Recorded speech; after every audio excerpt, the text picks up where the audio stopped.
Building on our understanding of the challenges in preserving and interpreting ancient Egyptian texts, let's now explore some of the masterpieces of Egyptian literature.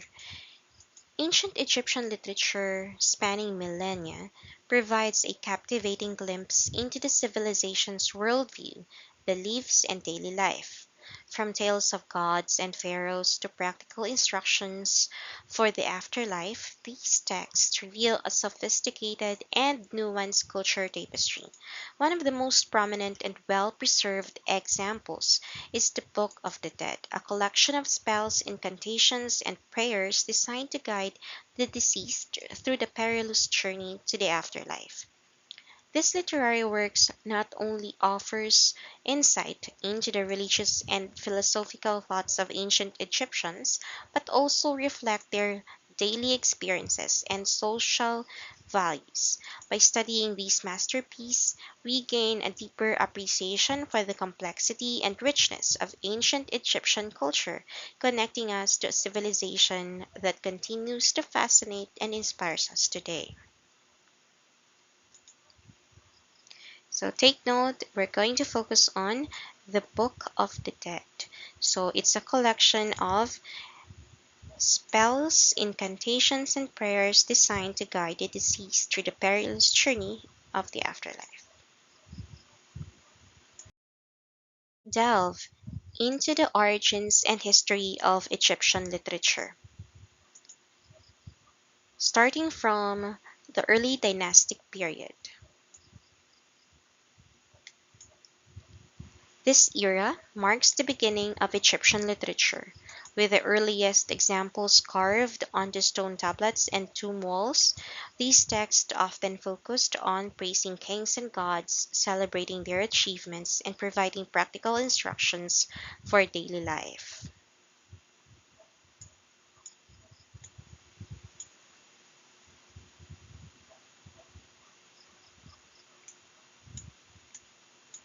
So these are the focus of the literature in the early dynastic period, and they come as inscriptions and text on tomb walls, sarcophagi, and other objects.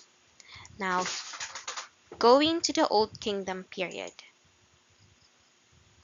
During this period, literature flourished with the development of news new genres and sophisticated literary techniques.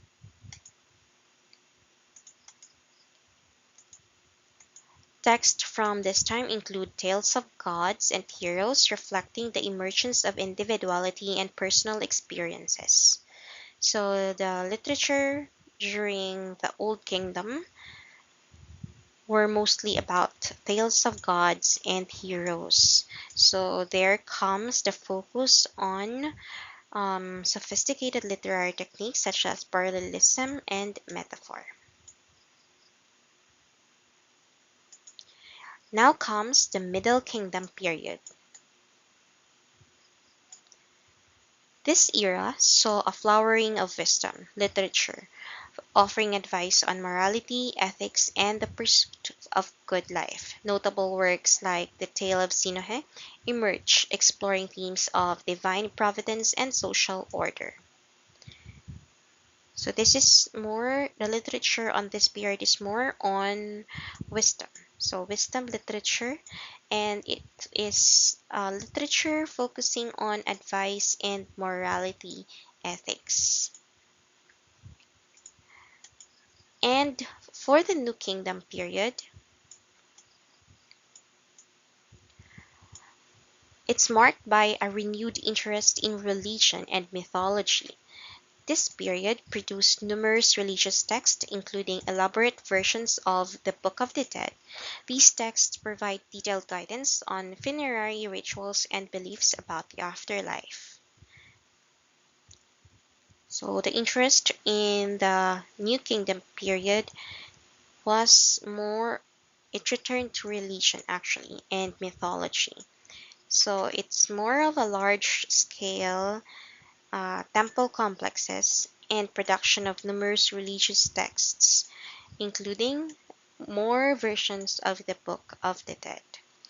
By understanding these historical periods, we gain a deeper appreciation for the evolution of Egyptian literature and its enduring impact on our understanding of ancient Egyptian culture.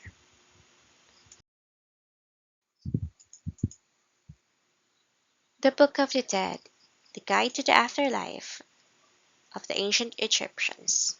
The Book of the Dead is a collection of spells, incantations, and prayers intended to guide the deceased through the perilous journey to the afterlife. Ancient Egyptians believed that by reciting these texts, the deceased could navigate the trials and tribulations of the underworld and achieve eternal life in the presence of the gods. So, the main purpose is as a guide to the afterlife. And the deceased could navigate the trials and tribulations, so it's a help for them to reach a presence with the gods. Next is as protection and success. The spells and incantations in the Book of the Dead were designed to provide protection against dangers such as demons, monsters, and divine judgment. These texts were also believed to grant the deceased success in the afterlife, ensuring their place in the presence of the gods. So they battle demons, monsters, and divine judgments along the way. So they need help and protection, and this ensures success to find their place in the presence of the gods. Next is the preservation of the soul. The Book of the Dead also played a vital role in the ancient Egyptian belief system, reflecting a deep concern for the preservation of the soul after death. By providing guidance and protection, the Book of the Dead was intended to ensure that the deceased's journey to the afterlife was successful and their soul could live on eternally. By studying the Book of the Dead, we gain a deeper understanding of the ancient Egyptians' beliefs about the afterlife and the lengths they went to ensure a safe passage for their souls. This text does not only highlight their religious practices but also their profound connection to the concept of life after death. The spells and incantations in the Book of the Dead. Opening of the month ceremony. This is the first set of incantations and spells. This significant ritual allowed the deceased to speak, see, and hear in their afterlife.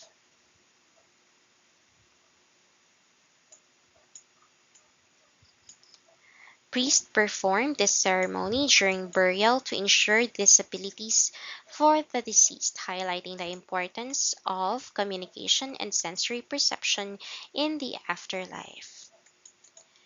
Then we have the next set of spells and incantations, the negative confession. In this spell, individuals declare their innocence before Osiris, the god of the afterlife, or the underworld. By confessing no wrongdoing, they aim to pass into the afterlife without carrying any sins from their living days, reflecting moral and ethical values of ancient Egyptian society. Then there are spells for protection.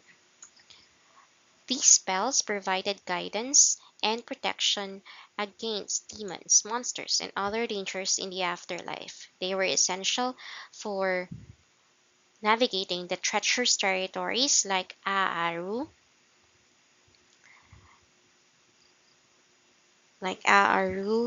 and ensuring the deceased safety and well-being. So Aaru is one of the most dangerous part of the underworld. So these spells invoke the names and powers of deities such as Isis, Horus, and Ra. Then we have spells for success. These spells aim to ensure prosperity in the afterlife, securing protection from specific deities or gaining favor with them. They often included instructions on how to act at what offerings to make, emphasizing the importance of maintaining divine favor. So the spells often invoke a favor of specific deities such as Thoth, the god of wisdom and magic, to grant the deceased a prosperous, fulfilling existence in the afterlife. By understanding these spells and incantations, we gain deeper insights to the ancient Egyptians' beliefs and practices regarding the afterlife, showcasing the intricate rituals and the lengths they went to ensure successful journey for the soul. Let's now explore the judgment of the dead in Egyptian mythology. The weighing of the heart. This is the first judgment. This crucial stage in the journey to the afterlife involves weighing of the deceased heart against the feather of Ma'at, the goddess of truth and justice.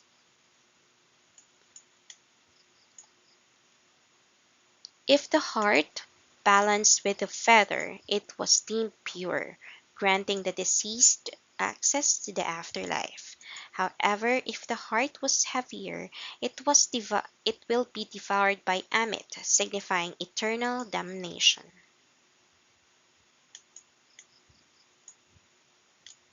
Then the next judgment is Osiris' judgment.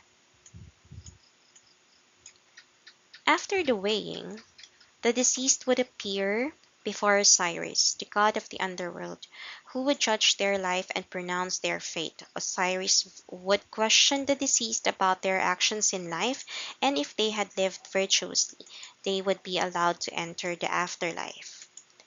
And we have the fields of reeds. If the deceased passed Osiris' judgment, they would enter the fields of reeds, a paradise where they could enjoy eternal life and happiness. This realm was depicted as a place of peace and abundance, with lush vegetation and serene waters under the bright sun of Ra. So, understanding these aspects of the judgment process provides us with deeper insights into the ancient Egyptians' belief about morality, the afterlife, and the divine justice. It highlights the intricate rituals and importance they place on living a virtuous life to ensure a favorable judgment and a blissful afterlife. Continuing from our discussion on the judgment of the dead in Egyptian mythology, let's explore the broader concepts of the afterlife as depicted in the book. First is eternal life. Egyptians believe that the soul, or Ka, we call it Ka, live on after death. Um, this is their belief in the afterlife. But this will just happen if it passed the judgment of Osiris. They envisioned the afterlife as a realm of eternal life and happiness, where the deceased could enjoy a fulfilling existence, free from the burdens and limitations of earthly life if they passed all the judgment. Then they will have the journey of the soul. So the concept of the journey of the soul in the Book of the Dead provided a roadmap for the soul's journey to the afterlife, detailing the perils, trials, and rewards that awaited the deceased. The journey was fraught with dangers, but the spells and incantations provided the necessary tools to navigate the underworld and achieve eternal life. So it will be a battle. So there are dangers, but the incantations and the spells are the weapons of the soul. Then we have the concept of reincarnation. While Egyptians believed in the possibility of eternal life in the afterlife, some also held a belief in reincarnation. This belief centered around the concept that the Ba, or soul essence,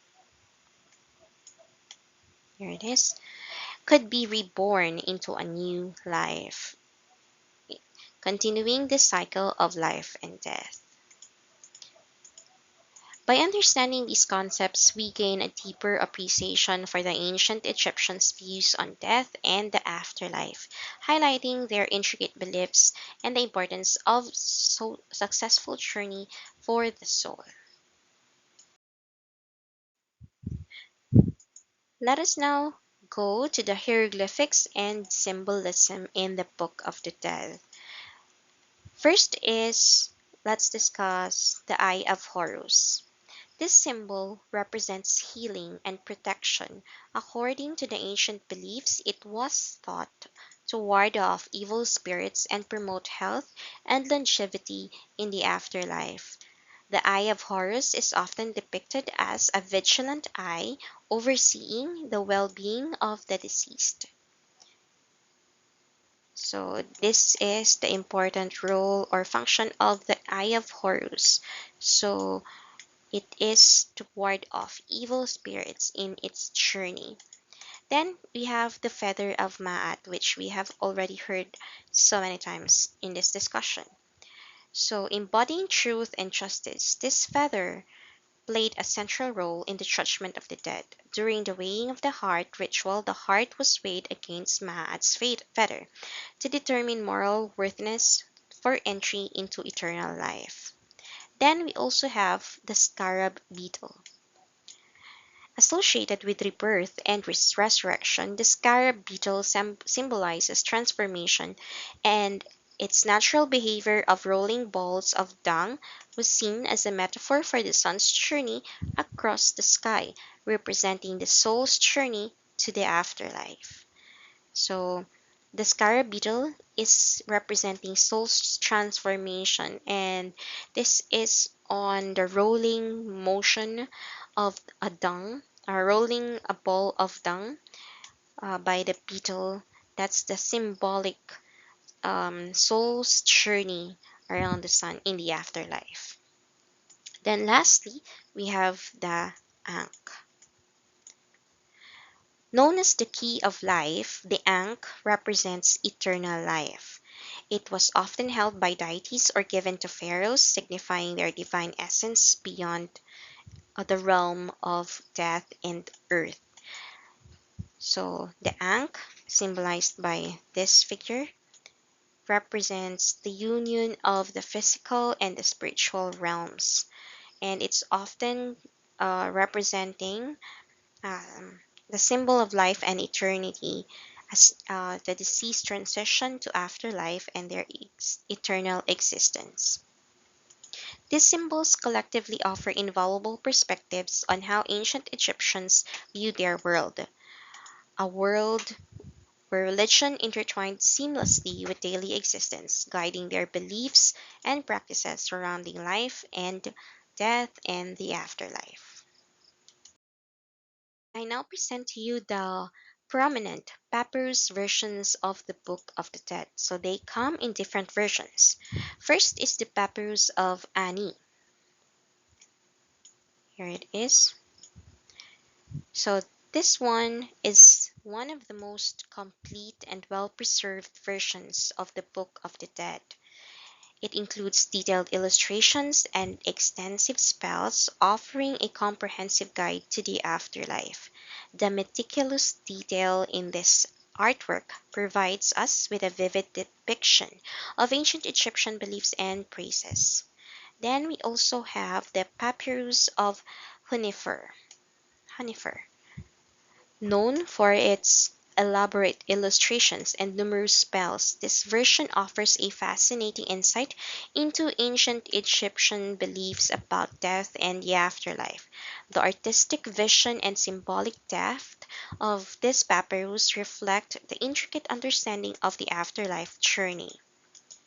So, if the first one focuses more on the illustrations and extensive spells, becoming a comprehensive guide to afterlife. This one is more on insight into the Egyptian beliefs about afterlife, more on morality and ethics. Then we have also the Papyrus of Nebseni. This version is notable for its detailed illustrations, particularly those depicting the judgment of the dead and the journey to the afterlife. It provides a thorough visual representation of the trials and tribulation faced by the deceased. Each of these papyrus versions contributes uniquely to our understanding of ancient Egyptian spirituality and rituals surrounding the death.